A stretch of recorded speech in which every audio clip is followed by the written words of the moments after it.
أنت غراب كل شيء كل المغنى في عظمة المعاني ما شاء الله. الحمد لله الحمد لله.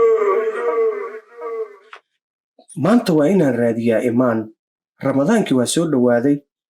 waa inaan soo xasuusiyaa bishii shacbaanka ayaa lagu guda jiraa.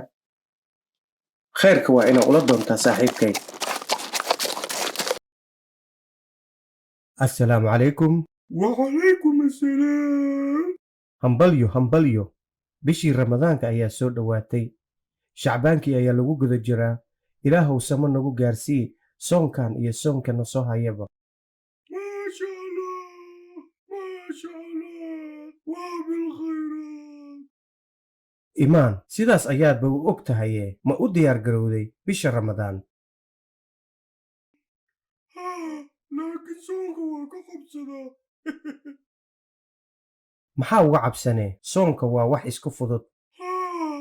لكن ما انت يودن وحلقنا يا مجرد يا حتى ملعباي on يبايا يا كو خبريسا. imaan wax walba waa la samayn karaa oo waa wax iska fudud. ramadaankuna aad buu u fudud yahay. rasuulkeeni sala allahu calayhi wasalam wuxuu xadiis ku yidhi innama alacmaalu binniyaad. marka tii rasuulka qaado ee arrinta waa sidaas ee si fudud ramadaanka ugu raaxayso insha allah waad ka guulgaaraysaa.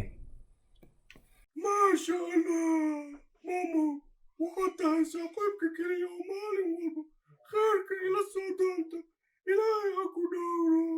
ماما سوف نسا أنا هذا بدي يقرح ذا من سلقادني. saaxiib imaan sow kama fiicno inaan xaafadeenna tagno oo aan hooyo iyo aabbe caawinno si ay noogu duceeyaan. ماما ساموكي هاي يا أبيني مرة بنتين إلهي أمنا aamiin. ilaahay ha u naxariisto jannatulfirdowsana ha geeyo. laakiin su'aal ayaan qabaa. su'aasha aan ku weydiinaya imaan hooyo iyo aabbo ma u ducaysaa ilaahay qabriga ha ugu qaboojiye dembigoodana ha u dhaafee.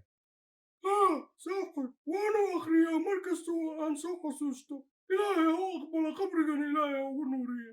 maasha allah imaan si fiican baad samaysaa. ina keen imaan salaaddii maqrib baa soo dhow masaajidka aan ka ag dhowaanay. صاحب هدي إيفا إلينا هين انتاش بمسوق سوستين خير الله كسيو. Sodawo, Ramadan, Sodawo, Ramadan.